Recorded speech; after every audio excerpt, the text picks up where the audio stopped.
Voici votre édition du 28 février 2018 de la Revue en 5 minutes.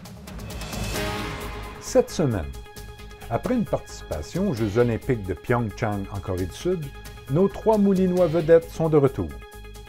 Maintenant que l'immatriculation des armes à feu sans restriction est obligatoire au Québec, les propriétaires ont jusqu'au 29 janvier 2019 pour s'y conformer. Des hausses significatives de rémunération ont été adoptées lors de la dernière séance du Conseil de la MRC Les Moulins.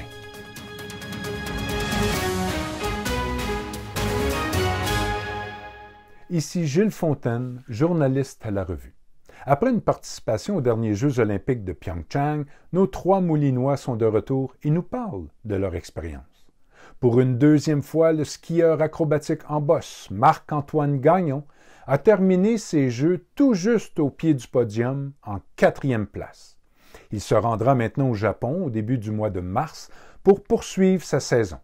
Olivier Jean, qui prenait part à ses 3e Jeux olympiques, a terminé 14e d'une nouvelle épreuve, le départ groupé en patinage de vitesse sur longue piste. Et enfin, l'arbitre de hockey Olivier Gouin, qui revient de Pyeongchang alors qu'il a agi à titre d'arbitre pendant le tournoi masculin de hockey sur glace, dont la partie de quart de finale entre les États-Unis et la République tchèque. C'est avec beaucoup de fierté que la Revue félicite ces 3 Moulinois. Tous les détails à lire en pages A6 et A7. Depuis le 29 janvier, l'immatriculation des armes à feu sans restriction, communément appelées armes d'épaule, comme les fusils ou les carabines, est obligatoire au Québec. Les propriétaires ont jusqu'au 29 janvier 2019 pour se conformer, ce que fera le Mascouchois Kenny Proulx.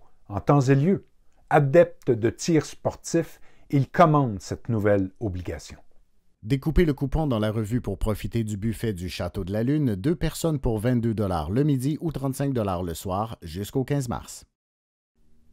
Lors de la dernière séance ordinaire de la MRC Les Moulins, des hausses de rémunération substantielles, entre autres pour le préfet et le préfet suppléant, ont été adoptées. La rémunération du préfet poste occupé par le maire de Mascouche, Guillaume Tremblay, passe de 17 760 à 25 000 $, une augmentation de 40 %. Quant à la rémunération du préfet suppléant, siège occupé par le maire de Terrebonne, Marc-André Plante, elle sera augmentée de 575 %, passant de 3 330 $ à 22 500 $. Lisez les explications de messieurs Tremblay et Plante en page A10.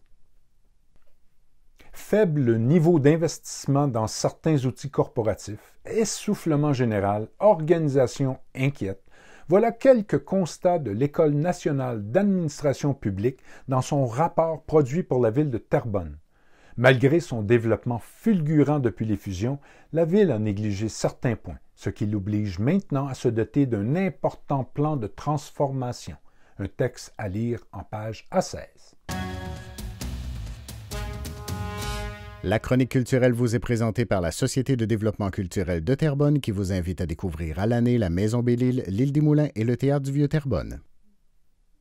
Le 8 mars, journée internationale des femmes, la comédienne Sophie Fauché, accompagnée des Mariachi Figueroa, présente au Théâtre du Vieux-Terrebonne Frida Kahlo, correspondance, et nous fait découvrir cette femme exceptionnelle aux multiples talents à travers les lettres, les poèmes, les confessions et le journal intime de l'artiste mexicaine dévoilé depuis 2003. Au cours de ce spectacle aux allures de fiesta, Sophie Fauché plonge dans l'univers littéraire et musical de Frida Kahlo. Plusieurs défis attendent le Bloc québécois et nos députés Luc Thériault et Michel Boudria. L'éthique, les paradis fiscaux, le chantier maritime de la Davie et la légalisation du cannabis. Par contre, le plus grand défi sera certes de sortir de la crise interne qui la secoue depuis déjà quelques mois. C'est finalement le 22 mars, au Palais de justice de Joliette, que la Cour supérieure entendra la cause d'Alain de Chouanière. Celui-ci conteste l'élection de Nathalie Lepage dans le quartier 15 de Terrebonne. Les Cobras de Terrebonne ont confirmé leur suprématie en remportant une victoire sans équivoque de 8-2 face au Collège français à Longueuil, le vendredi 23 février dernier. 5 taekwondoïstes du maître Elvis Lewis de Mascouche ont participé au dernier championnat canadien qui se déroulait à Ottawa les 17 et 18 février. Très satisfait, Elvis Lewis nous a parlé de ses protégés, dont le nouveau champion canadien, Johannes Lefebvre. C'était votre édition de la revue en 5 minutes du 28 février 2018. Suivez-nous sur Facebook et Instagram pour plus de nouvelles au quotidien.